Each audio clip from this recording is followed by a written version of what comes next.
Now, going into the session again without taking too much time, let me introduce Manas Das Gupta. He is a digital transformation expert, an AI expert, particularly in Gen AI, and is leading faculty at upGrad KnowledgeHut, leading the programs of Gen AI, which we have over here. He brings on board over 2 decades of experience in tech and leadership, and across different companies from and he's also a course creator at platforms like O'Reilly and Pact. And I'll quickly pass it on to him. Before I do that, just want to give you a little bit lay of the land as to what to expect. So this is a 90-minute hands-on session. For everyone who is going to be here, of course, you will receive a certificate of attending this masterclass. You will also add a PDU to your kit, and that will also be a certificate that you will receive. So stay tuned for that. That'll be an automated certificate that will reach you. And stay tuned till the end of the activities and all of that, because we have something special to share with you. So with that, let me hand it over to Manas. Manas, over to you. Hey, Christabel, thank you. And good morning, good afternoon, good evening to all of you, based on whichever part of the world you are from. Christabel, if you can unshare, I'll share my PPT.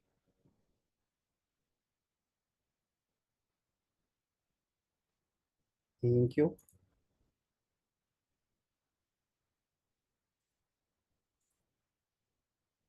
Let me know if you can see my screen with the PPT visible. Yes, we can see it. All right, excellent.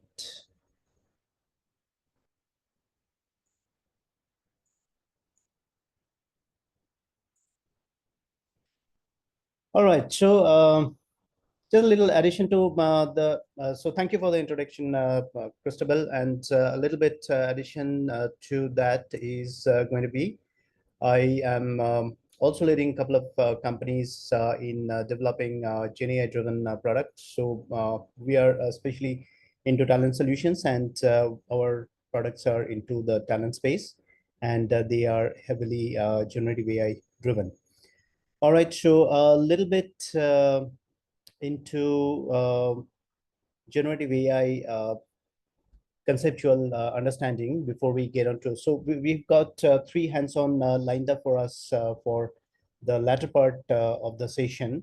But just before we get there, slight conceptual understanding of what Gen AI is and what we can expect out of Gen AI.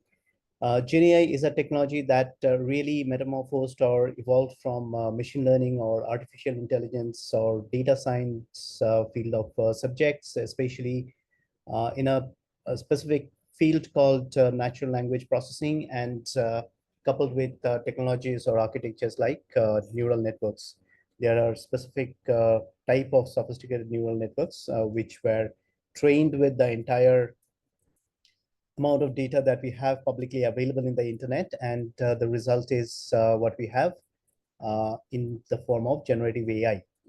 Now, question to you is, when we talk about generative AI, what do we really understand? What's there at the back of, what's the engine behind generative AI? Can anybody share on the chat? LLMs, excellent. Right, so LLMs, absolutely. So excellent answer. The LLMs are the engine behind the generative AI as we understand it. Now, so there are 2 things. One is generative AI as we commonly understand, which is, of course, common manifestation are in the form of tools like ChatGPT or Google's Gemini or Anthropic Claude, etc. But at the back, so those are actually tools, but at the back of those tools, you have the large language models, right? Now, I will challenge you slightly there on your answer. Are they large language models?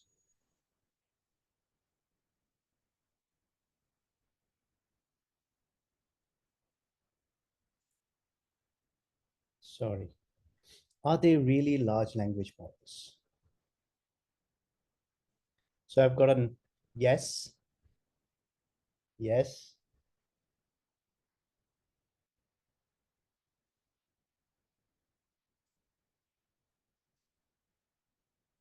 Okay. All right. Can ChatGPT process images? Sorry, my bad. Can ChatGPT process images? So I'm getting, sorry about that. So I'm getting yeses, right? So ChatGPT, if ChatGPT can process images, then is it still large language model? Is it still limited to language? No. All right. So what's happening? So what are they? So they are multimodal models. All right. So Jayesh has mentioned they are multimodal models. All right. So they are, when they started in back in October 2022, they were large language models because ChatGPTs and Geminis and Claude started with processing the capabilities of processing only text, but now they have evolved to process also images and as well as videos, and hence it should be termed as multimodal models rather than large language models. All right, so how do they work? So we have large language models. Sorry about the little formatting thing, I didn't notice it. So we have large language models in the middle, and what you do with this, you provide your prompts, you provide some instructions to get some task done or get some answer extracted from the large language model, and you get a response, right? So, so one of the key capabilities of these large language models, so we will use the term large language model because we've gotten used to it, right? So although I know we know that OpenAI GPT models are no longer large language models, we will just keep on using the term large language models rather than, because they have become the kind of often used words, often used phrases, right? So, sorry.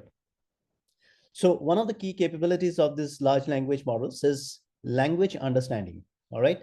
So when you express the prompt, provide the prompt to this large language model, they understand the natural language. So your natural language, English or Hindi or Kannadiga or German or French or whatever is your mother tongue, that's a natural language. And in that natural language, you ask a question to the LLM and it gives you back the answer, right? So it can comprehend natural language, responding in natural language, so it can articulate in natural language, right? So what is the other capability that it has? It has a global knowledge base, right? So if you ask it all about Microsoft, it'll tell you all about Microsoft. You ask it all about Microsoft's products, it'll tell you all about Microsoft's products. Okay, as deep as you want, based on whether those information are publicly available or not, because these models are trained on the entire information available over the internet, which are publicly available, right? Not organizational data, which are closed behind organizations' networks, right? So now that's something that, so that's the other capability. The other thing that it can perform is that it can also ingest additional context, which is the enterprise context or your personal context, etc. So what is that additional context? Is that, let's say, for instance, you want to get a document translated. Okay, it's in a different language and you want it to be translated in English, or if it is in English, you want it to be want to translate it in German, right? Or for that matter, you've got a 50-page document, you want ChatGPT to summarize the document and give you the key points. Let's say it's a legal document and you don't have time to read through all of that. So it can give you a summary of all of those, right? You have an Excel sheet and you want some data analysis done through ChatGPT or Gemini or Claude for that matter. So it can perform data analysis for you and give you the results. So all those capabilities are there, and it's able to ingest, apart from its global knowledge, it's able to ingest additional context and perform all these operations, right? Okay. Now, you are used to using prompts or creating prompts to ask questions to ChatGPT or Gemini, etc. But normally we don't mind the structure of the mind the structure of the prompt that we are providing to ChatGPT, right? Now, it's important. So sometimes what happens is that the desired outcome that you are looking for is not coming up. You have to refine and refine and refine it 3 or 4 times, and then you start getting the format that you are actually looking for. Because just like human beings, they don't know what you are asking for. Okay, you have some idea in your mind, but you are not expressing that in your prompt in a elaborate manner. So in that case, it is not going to give you the desired outcome that you have in your mind. So hence, it is advisable to construct your prompts following a basic structure, right? There's a prescribed structure. It's um, advisable, but in most simple scenarios, you may not need to structure this so vividly, and you can use a flat structure. But in complex situations, where you need specific outputs, specific aspects to be considered, etc., etc., it is advisable to form clearly form a structured prompt to get your job done. So here in this case, we have structured our prompt into 4 sections. One is instruction, one is context, the question, and the format of the output. All right. So what is instruction? You are setting the context. So don't confuse that context with this context. In the instruction, you are setting the context as to or context or background of what you want done. So you are saying that you are a project management coach. Please provide recommendations that a project manager can implement during the next project review. Meeting to address delays in the project milestones, be concise, practical, and specific, right? So that's a background that you have set. Now the context here you are building is the project team consists of 8 members, including 5 functional contributors, 1 QA specialist, 1 business analyst, 1 stakeholder, etc., etc. So detailed information that is required to give the answer to your or perform the task that you are giving the large language model in this case, right? And here is the key part, which is a question. That is a task that you are, or the question that you are asking to the LLM, or the task that you are asking the LLM to perform. What are the top 3 actionable steps the project manager can take in the next review meeting? So this is the basic structure. If you really want to structure the prompt, unless it is a very simple situation scenario where a flat prompt is going to work as well, it is advisable to follow this structure. And the last thing is also very, very important, the output format.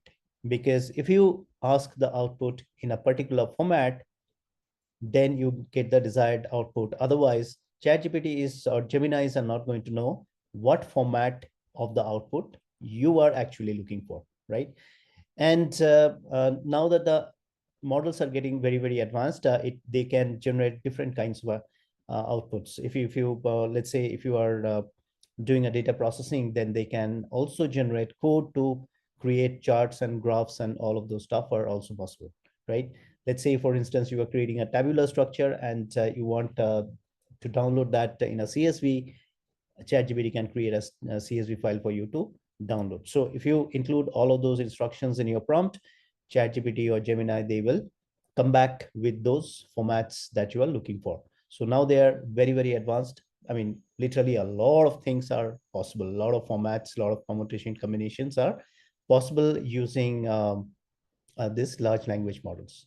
All right, so there's a basic structure. You can take back that next time you are handling a moderately complex scenario using your LLM, you can structure your prompt using instruction, context, question, and output format. Okay, just one question over here just to consolidate our understanding. Can you tell me that if with the context, we also want to pass information attached in an attached document or image or whatever, PDF, etc., what part of that in this structure would that belong to? So in the previous one, we have seen that we were attaching additional documents when we are asking something to ChatGPT. And here is an example of a prompt. So if we are attaching additional context, is it instruction? Is it context? Is it question, output format? Which part does it belong to? Anyone? Context, yes, absolutely. So I've got a lot of answers correct. It is context, right? So then let's say, for instance, you are actually attaching. So with this prompt, you are actually attaching a document, okay? And you have to mention that in the prompt that use this document as your context, right? So where will you put it? You will put it along with the context that please take that information from the attachment. Okay, so you will attach that kind of a statement or sentence in the context section of the prompt. Okay, not hard and fast. This is for easier understanding for yourself, for the ChatGPT, etc. Even if you do it after the output section, would ChatGPT ignore it? No, it is not going to, because they are like human beings. They comprehend natural language. It's a best practice to form the structure and put that into, so it's technically correct, but even if you don't comply by it, that's nothing's going to break and you will probably get the same answer. All right, so there are a lot of use cases that you can get for project managers, and some of them, I mean, what I tried to do is that I tried to break it down into 4 different phases. One is planning, communication, documentation, and decision making. So say, for instance, we can create automated project timeline. So let's say, for instance, when we have, so project is what? I mean, when we start the project in PMBOK parlance, it says that project elaborates progressively. Okay, project is an initiative that has a progressive elaboration. That exact term is used in PMBOK. Now, so it progresses stage by stage. So at the beginning, you get a scope document, then you get along with the scope document, you probably get a project charter, and then followed by, say, for instance, we've got a design document, and that is going to be the next phase, and functional design document. So I'm talking about an IT project, a technical design document. Then we have the development phase, testing phase, etc., etc. So it progressively elaborates. Now, after we got the project charter, we start the project, we got the scope documents, we start working on the project and start creating our requirements and functional specifications. And at the same time, you are also going to, as a project manager, you are also going to work on the project planning. And that one of the critical component in that is the project timeline. And one of the critical component in the or critical aspects in project timeline planning is the schedule planning, resource allocation, resource leveling, because you are, if it is a complex project, large project, you are going to get a lot of different combinations. You are going to have conflicts, overloading, underloading, etc., etc. So all this can be done using ChatGPT, and you feed the right information for you. For ChatGPT, provide the resource details, provide indicative timelines, to provide the phases and provide the task details, and it is going to create the timelines for you. Or given the right inputs, the project plan, scope document, etc., it can also generate the list of tasks, because complex projects, you will probably run into hundreds of tasks, and all those can be generated using ChatGPT. Followed by resource allocation suggestions. So if you resource, if you have the details of the resources that are available to you and the task details, you feed those information, ChatGPT can come out with resource allocation suggestion. You have a leveling problem, feed that schedule and allocation to ChatGPT, and it is going to come back with resource leveling suggestions, and etc., etc. We can do risk assessment, We can do risk identification. So you have a project plan and you want the risks to be generated automatically. So in a complex project, you will probably have tens and tens of risks, and all those details can be generated out of. And it's all a game of prompting, right? So if you have the right input and if you have the right prompt, your data is going to be, or the output is going to be generated out of ChatGPT. Again, in communication, creating summaries, creating AI-powered chatbots, language translation, and etc., etc. Those are possible through ChatGPT and related tools, right? Got a question: which version of ChatGPT can we do? Free version or paid version? Okay, so see, you don't need to go to paid version right away.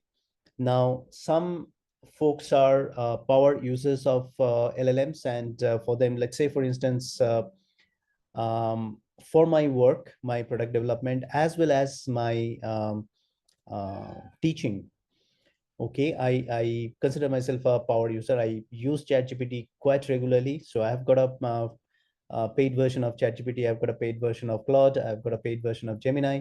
But for starting, you don't need to do that. You will see that when you are getting stuck because of usage limits, okay? So when you are getting stuck, you can consider that, okay, do I have to stretch and so do I really need the paid version? Do I need additional capability from ChatGPT? And then only decide to go for a paid version. Another trick is that you are getting usage limit restrictions from ChatGPT. Go on to Gemini and try out your following questions. You are getting restricted by Gemini by your high usage. Go to Claude. So you can go back and forth between ChatGPT, Gemini, and Claude, and all of them are excellent large language models, very large language, I mean, very, very capable models, and can give you very competent answers, right? So will you be showing ChatGPT example of input and output? Yes, of course. We've got 3 scenarios, 3 examples. We'll come to that. All right. So similarly, you have other stuff also in documentation and decision making, automated report generation, intelligent knowledge base management, creating dynamic standard operating procedure, budget optimization, stakeholder sentiment, and etc., etc. So these are a simple, small list of use cases that you can have in ChatGPT or Gemini or any other LLMs. Okay, so I have some other diagrams for explaining use cases, but let us go to ChatGPT and start doing some hands-on. Now, to start with, what I'm going to do is I am going to show you how to set up ChatGPT for giving you the best results, right? So basically for us to know the ChatGPT a little better.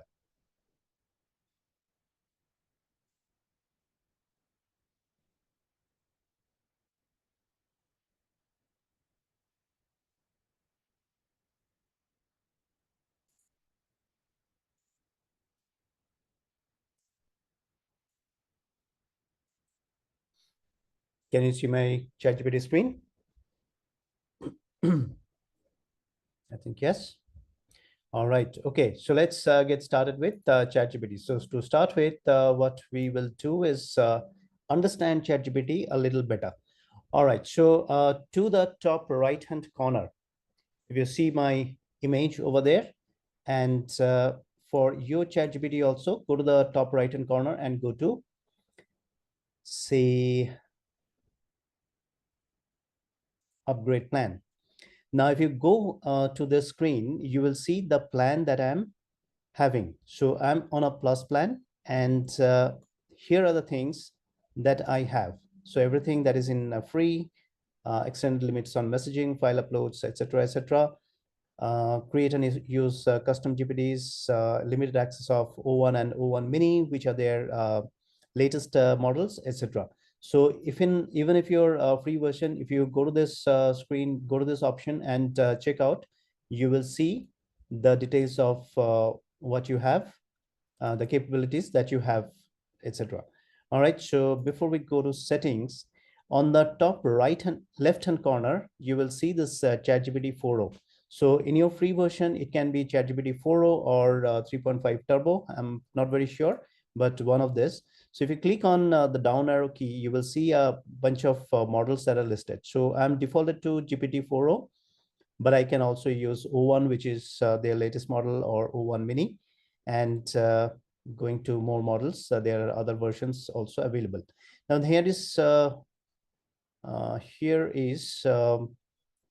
one tip, which is what is the difference between O1 mini and O1, or ChatGPT 4.0 and 4.0 mini. So these mini versions are called quantized versions. So if you see the specifications of the model, they come with the specification of, let's say, 300 billion parameters in this model, right? Now, these parameters refer to the neural network architecture which are trained to create these models. Now, the bigger the neural network architecture, the bigger the number of parameters in the neural network architecture, which was trained to create those models, is the number of parameters that the model has, right?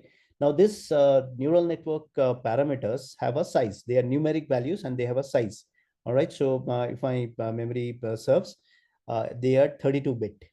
Okay. So now the model size, okay, or the model parameter will take up the space, which is equivalent to, say, if the model is of 300 billion parameters, then 300 billion into 32 bits is the size of those parameters. Now, when the model is so bulky, the model is going to have its own latency in answering questions. Right now, sometimes when you are feeding this model's bulky volume of data, so you are attaching a, say, 20 MB data set, okay, a document or something like that for processing, or even an Excel file for data processing.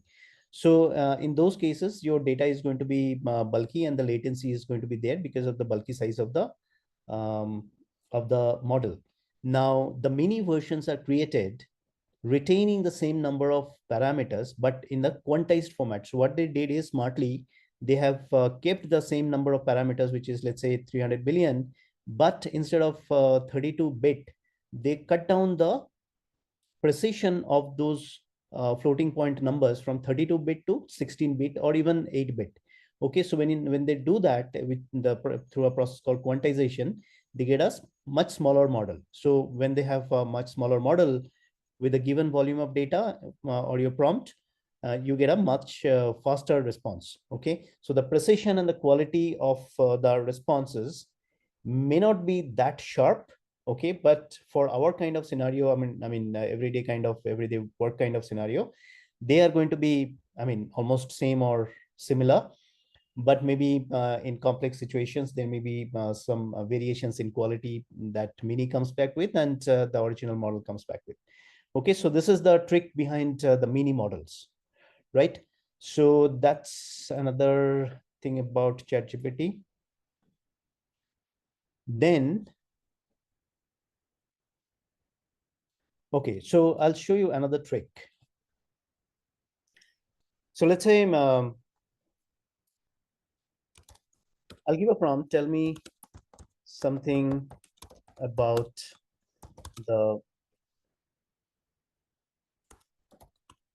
achievements of Roger Federer. Okay, so we know Roger Federer, the great tennis player. So I'm asking about the achievements of Roger Federer. So because of its global knowledge, it's going to give me some answer. All right, 20 Grand Slam singles titles, etc., records and streaks. Okay, so let it finish.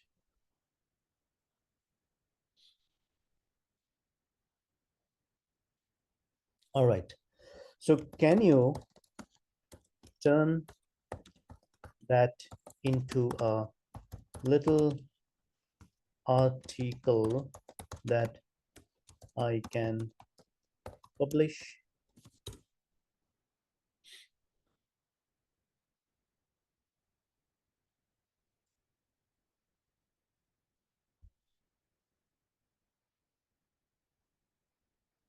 All right, so it is writing the article. So my question is not about Roger Federer or turning that into a little article. My purpose of asking this question was a little different. So first question I asked about Roger Federer. That's a direct question. Give me information. So it extracts information from its global knowledge. And the second question I asked it, can you turn that into a little article I can publish? Now, when I say turn that, what is that? That refers to the previous question, right? Or sorry, the previous answer. Okay.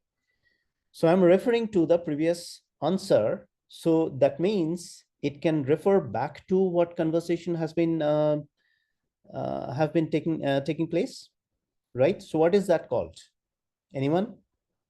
So the ability of this model or ChatGPT to refer to the previous question is the memory, right? The conversational memory, right? So the conversational memory is that one. And then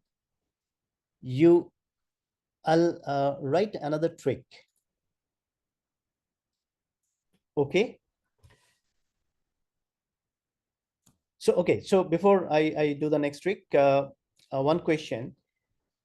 I am on a thread.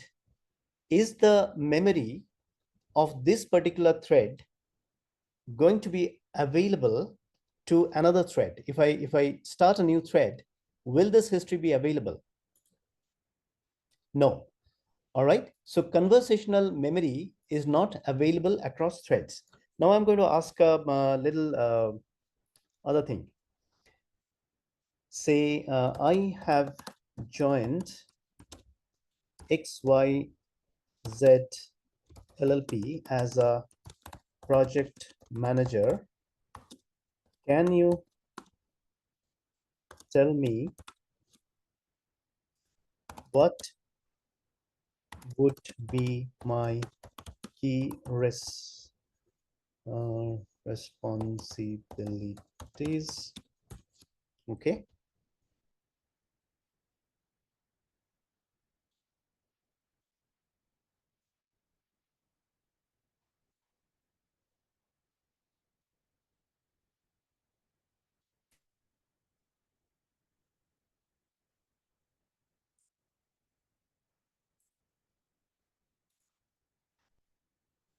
The trick did not work.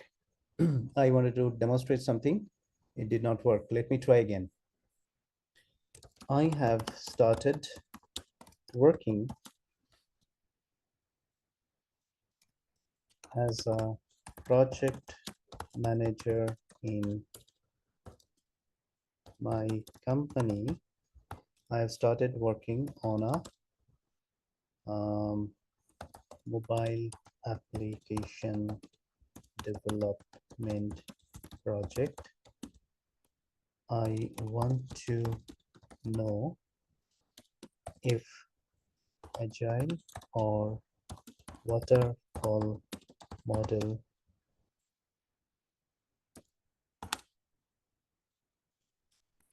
which of agile is most suitable for this project. Let me see if that works. It did not work. Okay. So, all right. So I would just tell you what I wanted to demonstrate to you. There are two memories in ChatGPT. Number one is the conversational memory that we referred to. Okay. And there is another bit which is called memory. Okay. So the memory part is little snippets which are shareable about your state across conversations. The conversational memory is not shareable, but when I provide details like as a project manager in my company, I've started working on a mobile development project, I want to know, etc., etc., you will see normally a little snippet coming in saying memory updated. I don't know if anybody has encountered that before, but normally a little snippet. It is not coming big one. It is not very predictable, but then normally you would, in this kind of prompts, you will find a memory updated um, thing comes in. Now that memory, so I mean, I see some responses that I see there's an update called memory updated. So you will see in such kind of, so whenever there is a state change in your self, say for instance, you joined a new job or new role or a new project you are starting, or you are working on something, etc., etc. When ChatGPT encounters that, it will give you those things. All right. So that's memory setting. There is one thing I will show you. Okay, sorry, data controls. There is privacy concerns in a lot of companies, and you can switch this off. As a result of that, improve the model for everyone. So if you switch that off, OpenAI undertakes that it is not going to share your data, your prompt and your data for further training of their models. So data privacy is taken care of. There are other ways of taking care of data privacy, but this is one of the most basic things that you can do. Now, what I'm going to do is I'm going to take you through a few scenarios of project management, and we'll construct prompts to show you as to how we can achieve automation in some of the scenarios in project management. So give me one moment.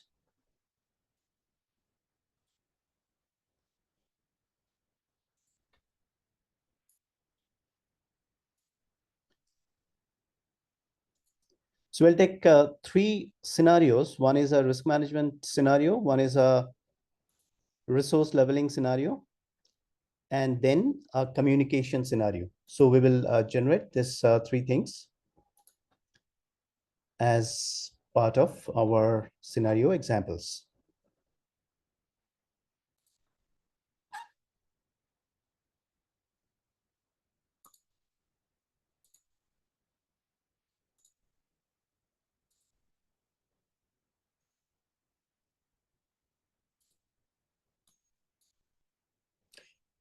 Okay, so can you see my screen, ChatGPT screen again?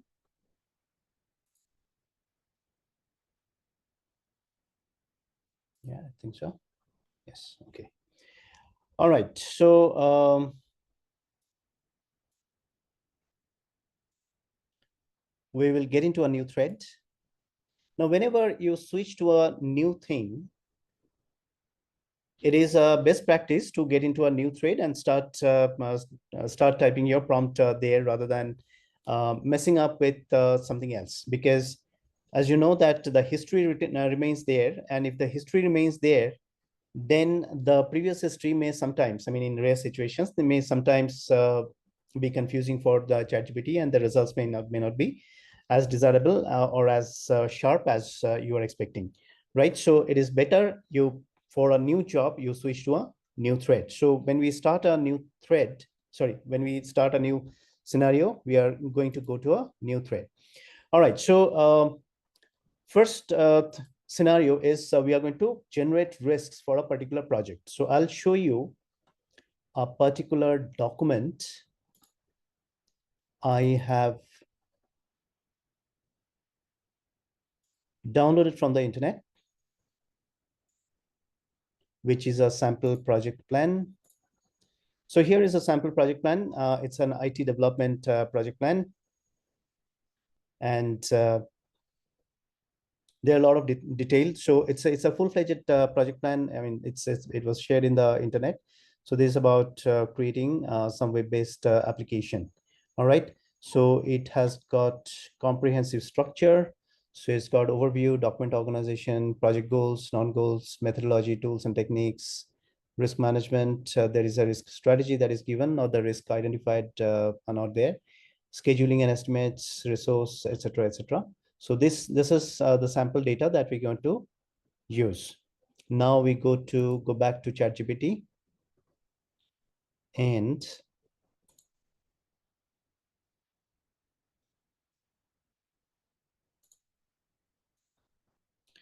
okay. So what we'll do is we'll give it a prompt.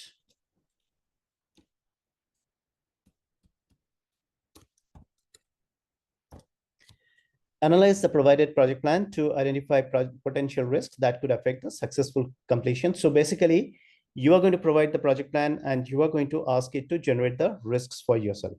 All right, so I'm going to attach that document. And my document is sample project plan. Okay, I've also asked it to categorize by likelihood and potential of impact and provide the mitigation strategies as well. Okay, so this is what I want. Let's go and generate.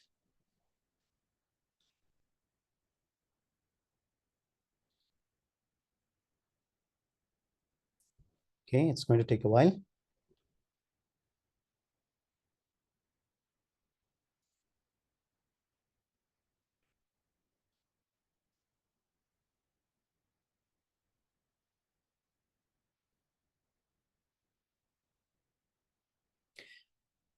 I won't be sharing this doc with you. What you can do is just Google for sample project management plan, PDF, something like that. I Googled like that, and you will get a sample.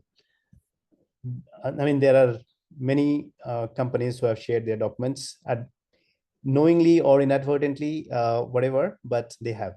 All right, so it has generated our potential risks. So integration risks, schedule delay risk, resource constraints, team coordination. It has given the mitigation. It has given the impact, etc., etc. So all good. Now, is it helpful? The format that has come back with the risks with, is it helpful? Okay, so you are asking for the prompt. Okay, I will type, copy the prompt on the chat box. You can take the prompt and check it out in your ChatGPT as well. Okay, now question is this format, is this textual format, structured textual format useful for you to make it part of your project management plan, or not much of a help? Yeah, so I mean, the identified risks are fine. The risks are fine. The impacts are fine. The mitigation is fine.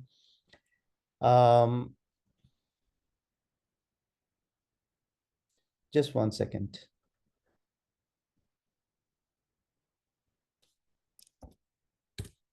Did you get the prompt now?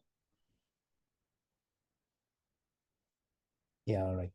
Okay, so all of those are fine, but it has to be in a tabular format, right? Yeah, so it has to be in a tabular format. So I'll say, can you turn that into a tabular format?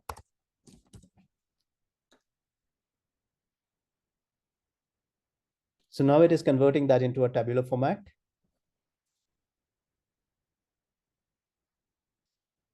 Okay. Which looks good right now. Right, now if I try to copy this from the screen, it's going to again get messed up. Still not helpful. Okay, what should we do? I'll say, can you create a CSV file with this information that I can download?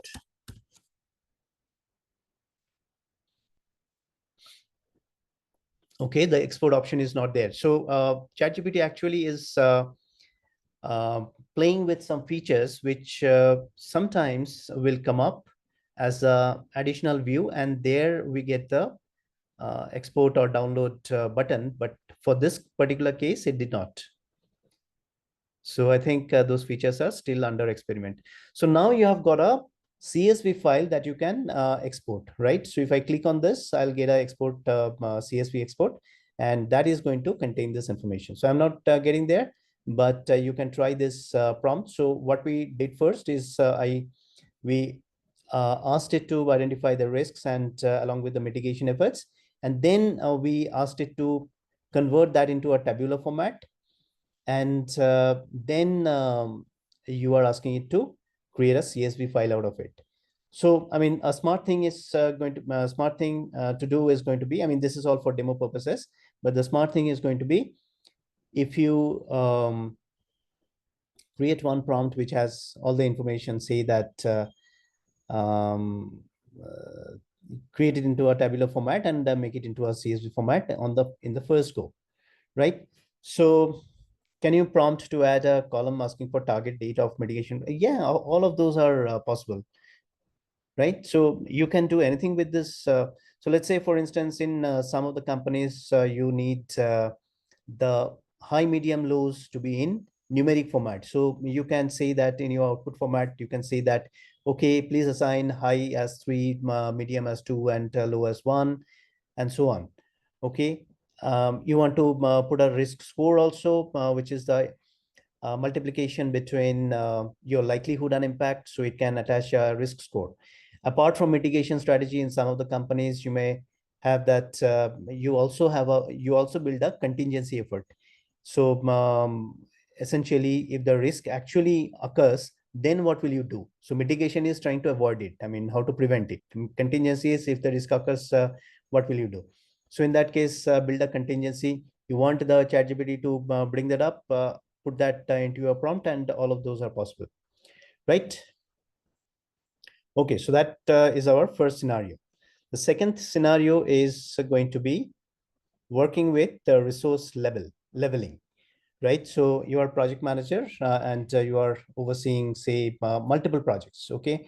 And you have one team, right? And you have the leverage of, or you have the flexibility of shuffling the resources that you have with you across projects. But that is a flexibility, but the problem is that there are conflicting requirements from this conflicting resource requirements from this 3 projects, right?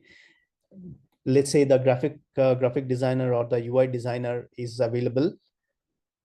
There is only one graphic designer, but there is an overlapping uh, phase of UI design from 2 different projects, so that a graphic designer cannot work in 2 different projects at the same time, or maybe you allocate them 50%. So all those things may be the background, and it may also become complex, right? So when you have something like this, you can ask ChatGPT or Gemini or Claude, etc., to do the resource leveling for you. Okay, so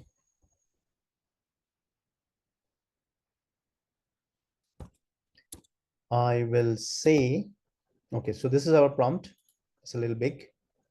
Say, okay, so we have multiple projects with the following resource demand and availability details. Just give me 1 second.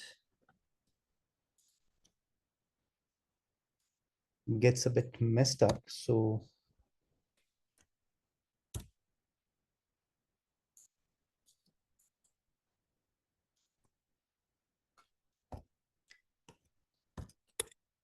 okay, so if I copy the prompt, you will face it too. If I copy the prompt from a Word document, it gets messed up. But here, I copied it from a text document, still it got messed up. Okay, anyway, so here are the details that we have. So we have got multiple projects with the following resource demand. We have details of project A, design and develop a new e-commerce website, duration 3 months of required skill, web design, front end, etc., etc. Upgrade an existing mobile app, and duration 2 months, required skill given.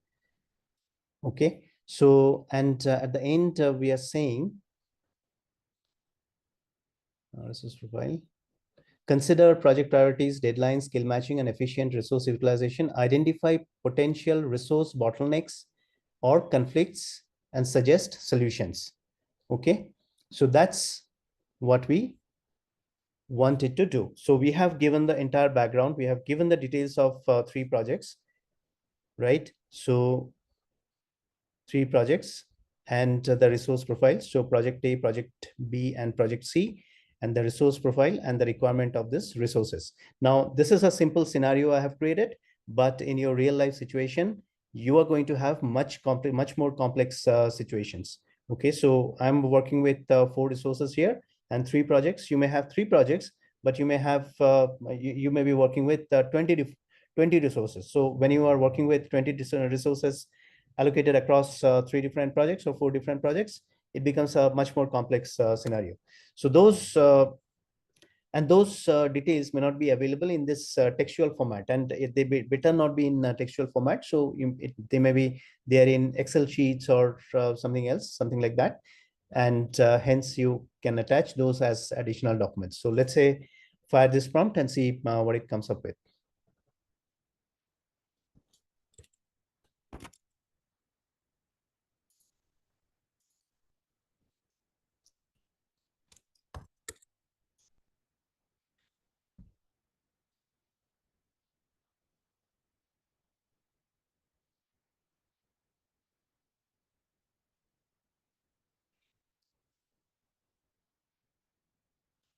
Okay, it has given the solution first and the analysis next.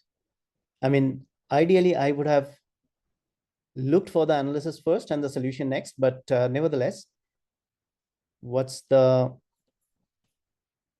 analysis? So, okay, so UI UX designer, resource 3, that is limited availability, 20 hours per week. So this guy is not available full time, shared between project A and B, which both require UX UI, work concurrently. All right, so prioritize project B, higher deadline urgency, outsource additional UX UI work, etc.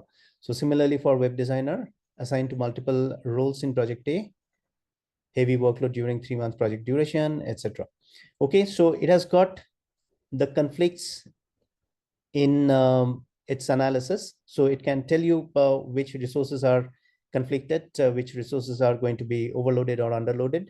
And then it has also, without me asking, and that can happen because one of the things with large language models is not, they are not very predictable. Okay, sometimes you will see that only the analysis part has come up and not with this, and sometimes you will see that the solution has also come up. So what has it given? So for project A, this tasks, it has created the resource assignments, allocation percentage has given, duration, it has created some indicative duration, deadline, etc., etc. Same for project B and project C. And again, it has given given the solution to you in tabular format. You can ask it to create a CSV format and download. Okay, so I am going to copy this part, copy the prompt and give it to you. You can practice it. Give me a moment.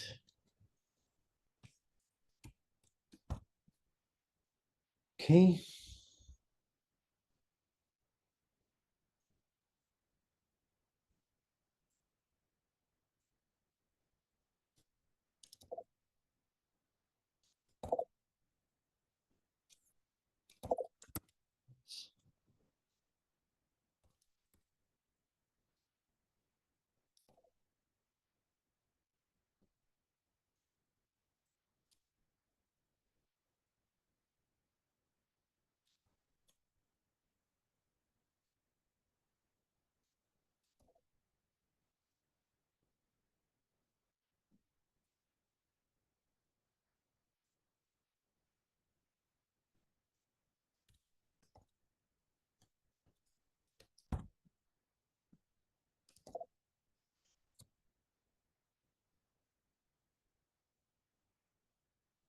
Okay, I've got a problem. I'm not able to uh, paste the chat in the chat box. I don't know what happened.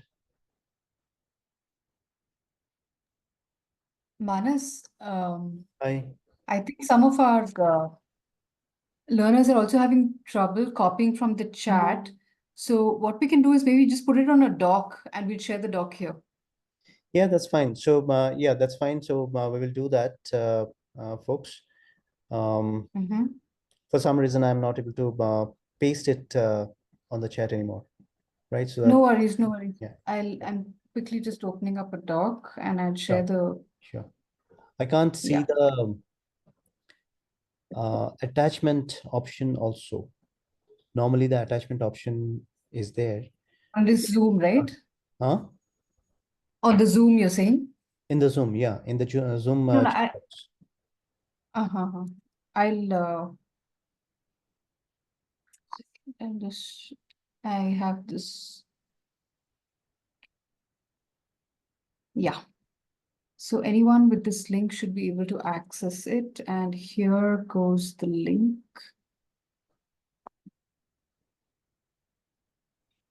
Yeah. So Manas, if you can. I'll put my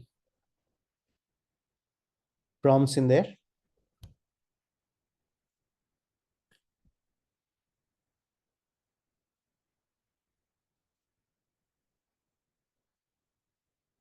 Okay, got it. Okay, so let me put the chats, sorry, the prompts in there.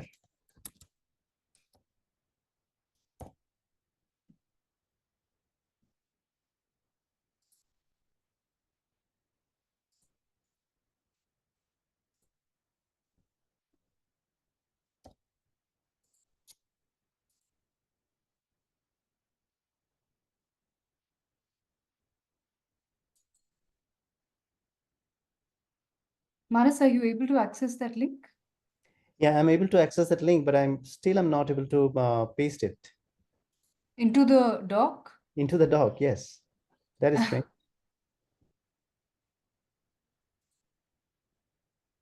Okay, why don't you email it to me? I'll just Yeah, that's bring. fine. Yeah, I'll email it to you. Just Yeah, give me one moment. sure.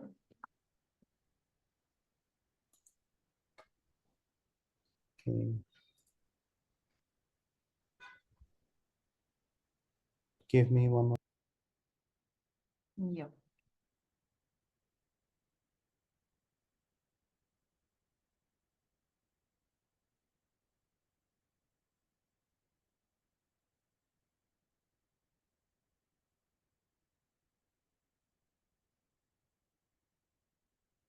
So while Manas is fixing that for us, let me run this quick poll to see how y'all are doing, guys, especially with your familiarity with AI. It would be nice to see how many of you are beginners, intermediates, advanced folks in the house. Yeah, I've sent it to you on mail. The mail worked. I don't know why the paste did Oh, not work in the document, either the document or even in the no worries. chat box. Okay, no worries. I've got this. I've got this.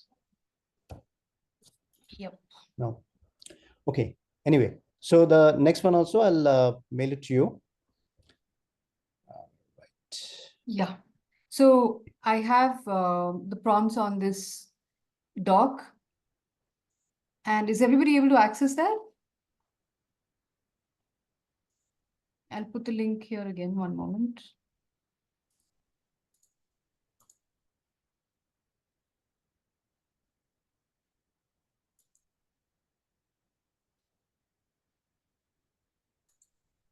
Awesome. Thank you, Aishwarya. All right. Okay. Great. Okay. Yes. Problem solved. Sorry, I don't know what happened. No worries. Yeah.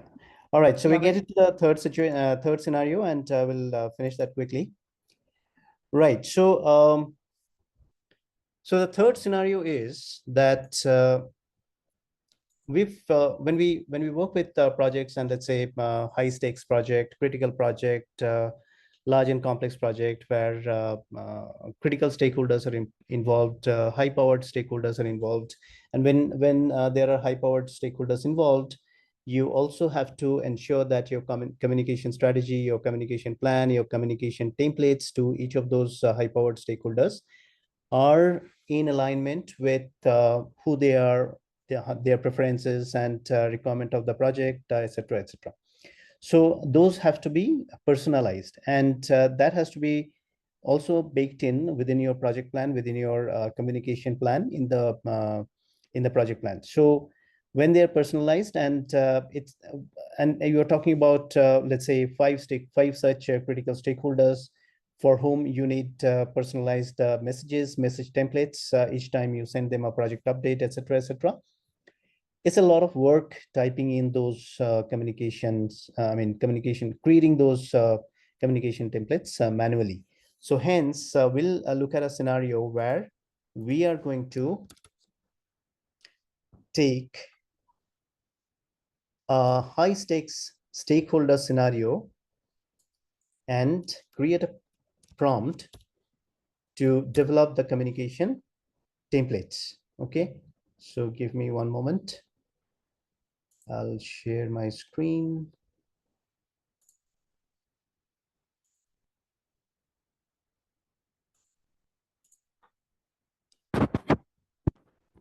See my screen? Yes, we can. Give me one moment.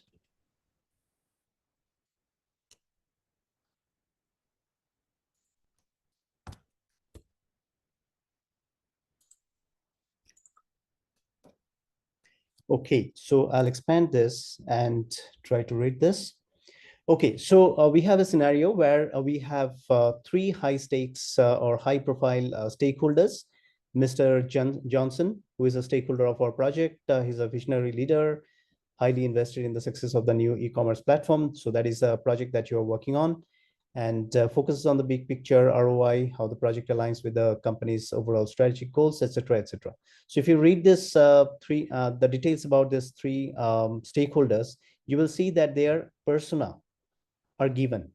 Now, these persona are the inputs to you for building the prompts, building the communication templates. So forget about prompt. What you need to do is, in your project, you have to create the communication templates, which are personalized for each of them. And as part of your status update or periodic status update, executive update, you need to follow those templates for each of them, right? So that is what we are going to create with our prompt here. So develop a brief communication plan considering three high profile stakeholders above: head of marketing, CEO, etc., etc. The plan should include communication objectives, what you aim to have your aim to achieve with your stakeholder communication, target audience, how will you tailor communication to each stakeholder's needs and preferences, communication channels, what method you would use to communicate with each stakeholders, etc., etc. And then the communication plan should ensure that all stakeholders are adequately informed and engaged throughout this life cycle. So this is as detailed as we are making it. Okay, so let me see if I can, first of all, copy that on the other document. No, I can't. So I will fire the prompt while it is working.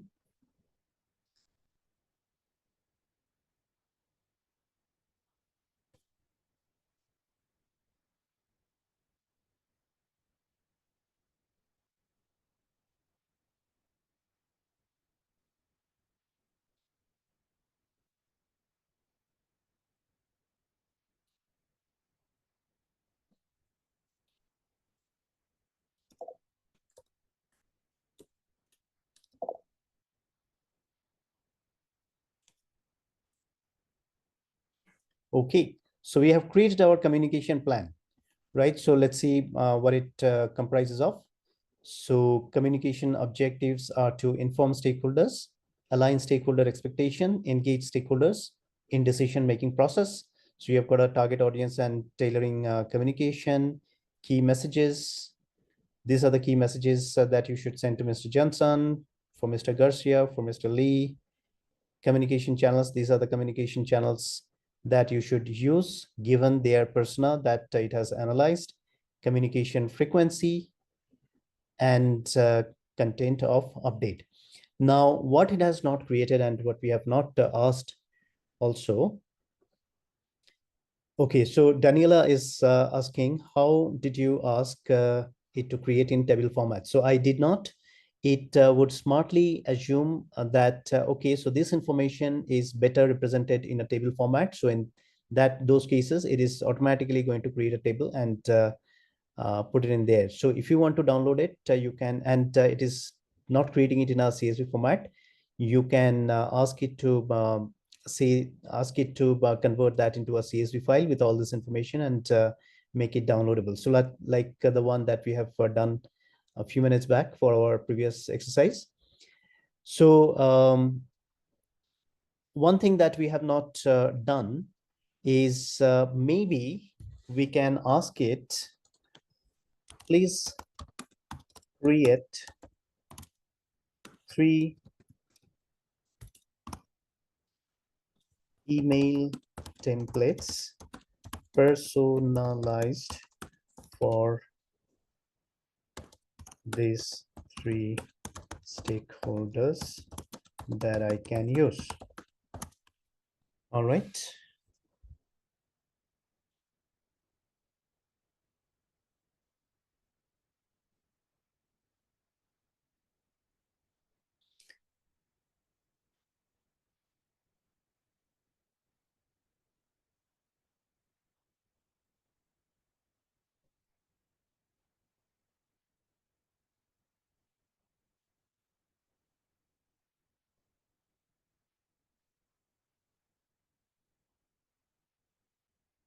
Okay, so it has created, so based on your question, it has created this templates for each of this based on the persona that you have provided. All right, so let's get to see, okay. Just give me a moment. I will send this prompt also to Christabel, and so that she can put it in the document. Sure, Manas. Divya, you asked, will we get the recording? You will receive it in your email, and we will be uploading it to our YouTube. So you'll have access to all of this. Manas, Chetan is asking a question. Yeah, I'll answer Chetan, that. yeah, give us a moment. Yeah. All right, so Christabel, I have sent you the document. Sorry, the prompt, the latest prompt. Sure, sure. All right, you can put it in the document, and I'll get back to answering that question. Just give me one moment.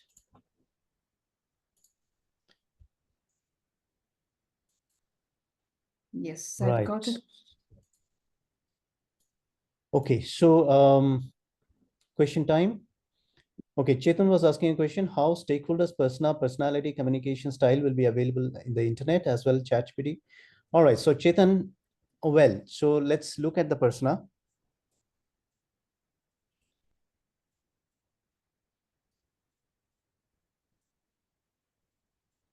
Where did we give it?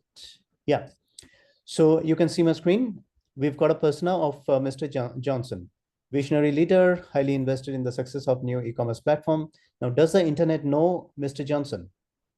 I mean, there is a LinkedIn profile of Mr. Johnson, but whether he's a visionary leader, whether he's highly invested in the success of the project that you're working on, focuses on the big picture ROI, these details are not available about Mr. Johnson in the internet. So this is something that you have to feed in your prompt.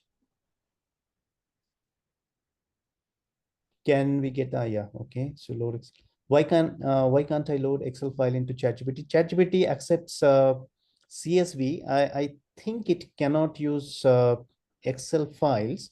So if you have an Excel file for analysis, so you can convert that Excel file into a CSV, which is easily done in Excel, and you can process that.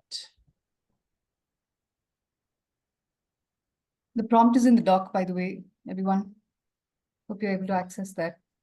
So is document analysis available in free version of ChatGPT? Yes, it is available, but you have a usage restriction, right? So based on that, if you load very bulky documents, so you will get stuck. So for instance, I was performing a data analysis the other day using Claude for demo, and I was using a Excel sheet, and Claude can accept Excel sheet that I think it has. I was feeding it an Excel sheet. So that Excel sheet had about 50 columns and 1,500 rows. And when I tried to and that time I had a free version of Claude. And when I tried to upload it, it said that it has exceeded the usage limit by 372%, right? So The option is, if you are doing it just for demo, then you can curtail the document and use it.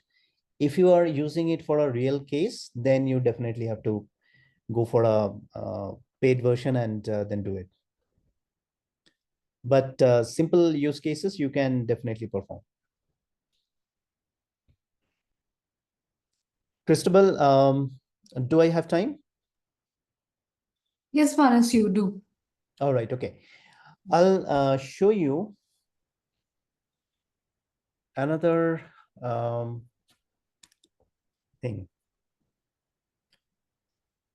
So we have seen these are the models that I have available on my ChatGPT, and I can work with any of these models. Right now, I want to know which models are available actually. So if I Google OpenAI models, there is a page you can go to. So this first search option, and you can go to this page and you will see that all the models that OpenAI has are listed here. So GPT-4o, GPT-4o, 24, 11, 20, all these models are available. Now, are these listed in my ChatGPT? They are not, because these models are not used. Sorry, these models are not available through ChatGPT, and these models are available for large language model application developers. So there are certain types of applications that can be created programmatically by using the power of large language models. So these models can be used as APIs through their APIs programmatically for LLM applications, but not using ChatGPT. Okay, so these are the cases. Now, here, see one thing. If I go to GPT-4o, there is a specification. It says context window 128,000 tokens. So I was talking about usage restrictions and all of that. These are some of the restrictions that you are going to face, but 128,000 tokens is quite much, and max output tokens is 16,000. All right, so anybody can say what is a token or what is a context window? Anyone? Can ChatGPT convert the responses to PPT in paid version? No, it cannot. It cannot convert into Excel. It cannot convert into PPT. It cannot convert into PDF. It can convert to, it has the option for CSV file. Otherwise, documents are, the responses are text. Okay, so token is so Jayesh says token is the smallest unit LLM understands, or you can also say it is the unit of texts. Okay, now if I have a text, let's say this was my prompt. Okay, so this is all text. So these are going to go as a request and data, context and prompt. So my prompt part is going to be this develop a brief communication. The other part here is context, additional context. Okay, so the prompt part is this. Okay, all right. So, but all of that is text. Now, this text is fragmented and sent as tokens to LLMs, right? And that's where they apply the context window limit. Now, how can I see how this fragmentation of a text in terms of tokens happen? So I'm going to copy this text and I'm going to go and Google OpenAI tokenizer. All right. So I'll go to this page called OpenAI tokenizer. And here is a demo page of OpenAI tokenization. So I pasted this on this text box, and you see below my text that I copied has 187 tokens and out of 966 characters. So these color-coded fragments you see on this part of the screen are tokens. So one is a token, dot is a token, this part with M is a token, R is a token, Johnson prefixed with space is a token. So this is how tokenization works. Okay, and different LLMs use different tokenizers. So they're all almost similar, but slightly different. Now so now we understand tokenization. Now tell me, what is a context window? So we have this context window limitation of LLM. Anybody knows what is a context window?